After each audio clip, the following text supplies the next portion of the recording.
welcome to What's Happening, a show where we discuss EV news around the world with Manish and Omkar. So Manish, what's up? How's it going?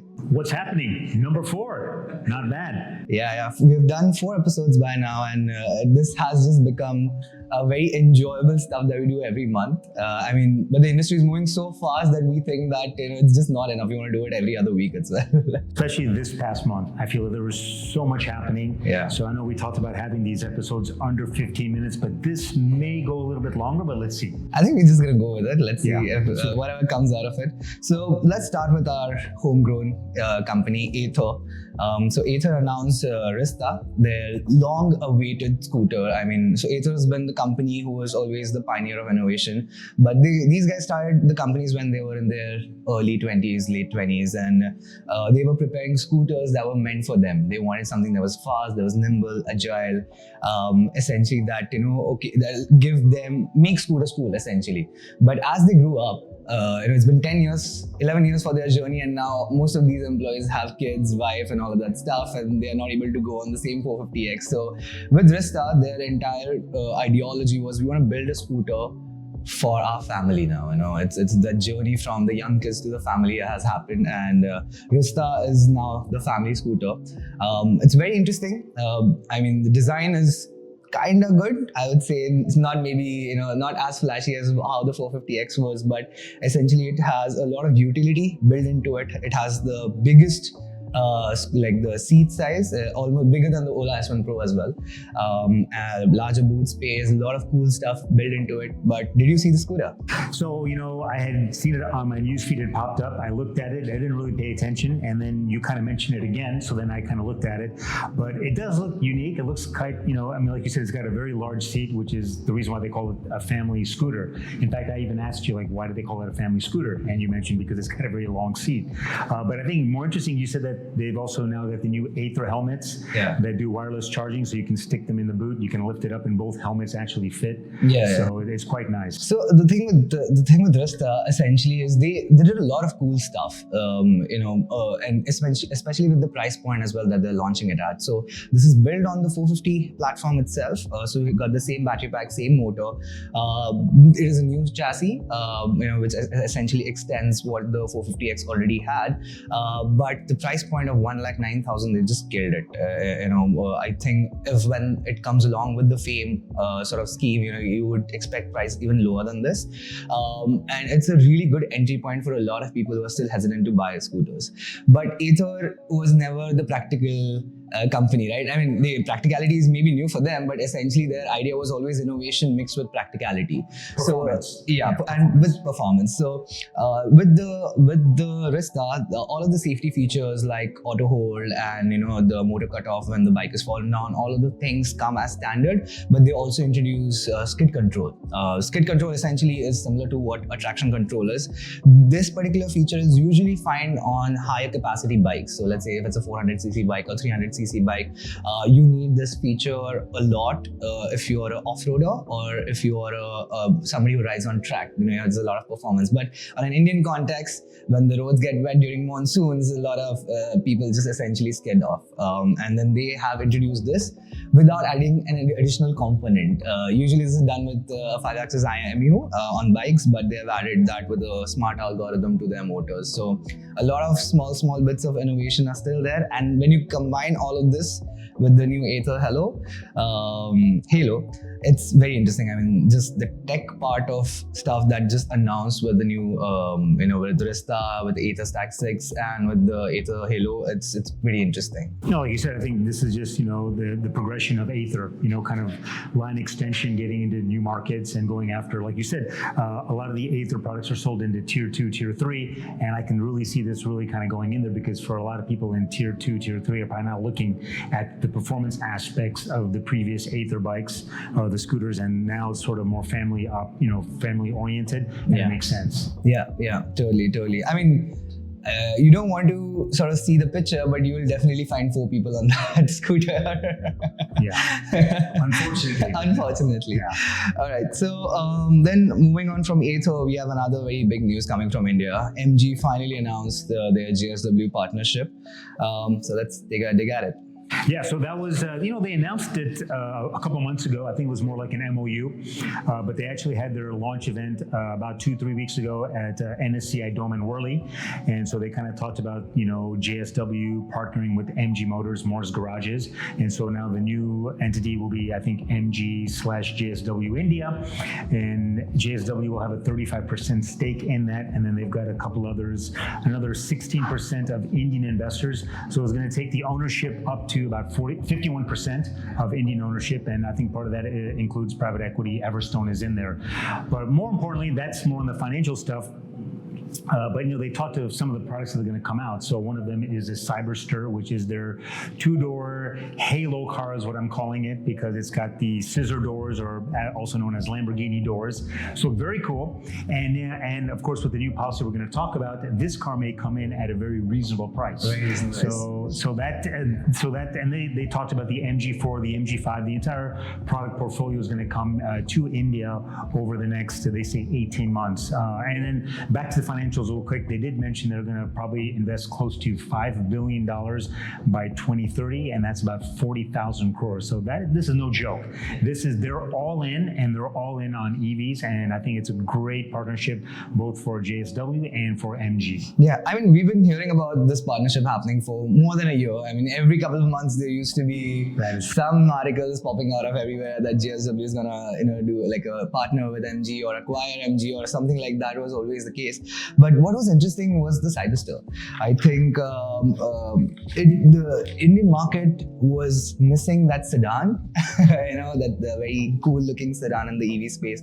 And the first car they're saying that's going to come out is this particular car. And as you said, with the policy, I think this car will come out at a very reasonable price, and I totally see it's sort of doing really, really well, especially with, I think if they get the price bracket right, it's going to do really, really well. No, and the performance numbers, they didn't really talk about it, but I think more than anything, it's a great way for them to kind of import, a bunch of these, vehicles, and then, people kind of see it, and then they're like, hey, what is that car?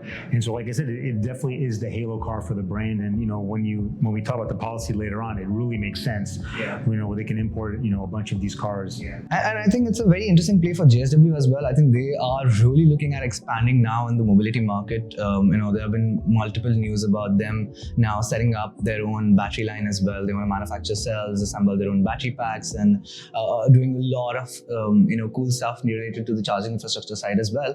So I think even for JSW right now, it's a lot of good headway for the next 10 years. I think they really want to mark their territory in terms of the mobility space. No, it's typical. The JSW group has been doing a lot of what I would say older type businesses, and I think this is a new way for the new generation of JSW family members to kind of take a new business and really go all in and complete full stack, like you said, battery manufacturing, charging network, all of that. So everything, and of course at the core of it is a brand like MG. Yeah.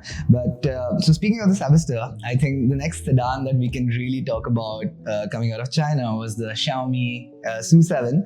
A very, very interesting project. I think we briefly wanted to talk about it in the last episode, but they've just announced their prices. So I think let's go at it. So, when we talked about it last time, they had just announced it at Mobile World Congress in Barcelona. They kind of talked about it, and it was kind of like, why would you have it at a, MWC? But anyways, they announced it, but they didn't talk much about it. But about 2 weeks ago, they finally launched it in China, and, they've got 3 versions. They've got, I think we talked about, they've got the Standard, the Pro, and the Max. Yeah. So the Standard and Pro are single motor setups, and they're using batteries both from a mixture of BYD and CATL. But of course, the big car that everybody's talking about is the Max, and that's also got a battery from CATL, but 0 to 100 kilometers an hour in 2.8 seconds. And if you look at the overall look of the car, it looks like a Porsche Taycan. So that's what everyone has been saying online.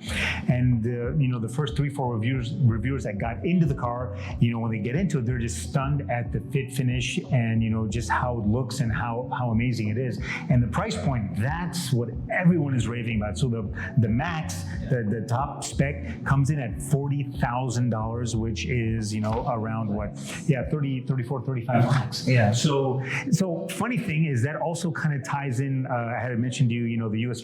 Treasury Secretary was in China about the same time that this car was launched. And she was kind of saying, everyone's talking about how China's kind of overproducing, overcapacity of products, and this kind of flows into it, because this car, if it really comes in at $40,000, could really take a lot of cars out, And if you're comparing it against the Porsche Taycan, which we're going to talk about in a bit, that comes in at close to $300,000. So you can get a car like, this SU7 at such a great price point, but part of that is because it's being manufactured in China, and whether it's, government, they're getting incentives, God only knows. But it is an amazing car and everyone's raving about it. In fact, I want to get that car. So Xiaomi entire idea is to copy Taycan, right? It's pretty visual. Yeah. So let's talk about the new Taycan Turbo with the Weissach package that they launched. Yeah, so they announced that about 3 weeks ago, Porsche Turbo GT, the Taycan Turbo GT with the Weissach package. So now Weissach is the name of a town in Germany where all the R&D happens for Porsche in general. So anytime you see Weissach package on a Porsche, that means it's like usually the high-end spec. It means they've reduced weight somewhere, a lot of carbon fiber, all of that. So this new Taycan Turbo GT is the next version of the Taycan. And it comes in at around $230,000. And in typical Porsche fashion, you're probably going to load that up with about $50,000, $60,000 worth of options. So you're going to spec it at around $300,000 for a Taycan Turbo GT. But the thing about the Weissach package, because the reviews just came online a couple days ago, they've removed the back seat from that car to save weight. So I cannot understand why anybody would get a four-door sedan, spend $300,000, and then not have a back seat. When you are going to compare this against the Lucid Air and, more importantly, the Model S Plaid, which comes in at $90,000, 5 seats, 4 doors, trunk, front, space, everything, all in, and 0 to 100 kilometers an hour in 2.1 seconds. That I'll never understand. So, that's what's funny. We talked about the SU7. If we're saying $40,000 for that, Model S Plaid at $90,000, and then $300,000 for a Taycan Turbo GT Weissach package, I don't know. I think something's missing there. But this is a question for you. You're a hardcore Porsche fan. So my take on this would be Porsche can launch whatever car at whatever price, but the fans will still go for it. Would you go for this car? Fans will go crazy, but I'm also a Maserati at heart, and there's no way in hell I would buy this car. I would get the Plaid S in a heartbeat. I'd get the Cybertruck together. I'd get the Model 3. I'd get all 3 of those cars for the price of a Taycan Turbo GT. Now, of course, people will say, the handling is better, all of that. The truth is, very rarely are you going to do all of that. You're not going to take a 4-door car, to a track all the time. And if you're going to use this as a daily commuter, it really doesn't even make sense because, like I said, the back seat's been removed. So I don't know who they're going after. I would love to get in the room with their product manager and understand who their target audience is for this car. I'd love to know. Yeah. I mean, it's pretty cool. I think we'll keep a close track on this. I think maybe within the next 3 months, we'll see how many sales they do for this particular package and then come back. So I think that's about it. A lot of interesting stuff has happened, and we hope that we get a lot more news to talk about in the next one. Oh, I'm sure there'll be a lot more. I think now the news, the velocity is just going to go up and faster and quicker because there's just so much happening. Like you said, in the next 6 months, I can imagine every company is going to be falling over each other to kind of say, hey, we're announcing something. We're going to the market. We're building a plant here. So I think it's going to happen. Yeah. All right. That's it from episode number 4 of What's Happening. See you in the next one. Take care.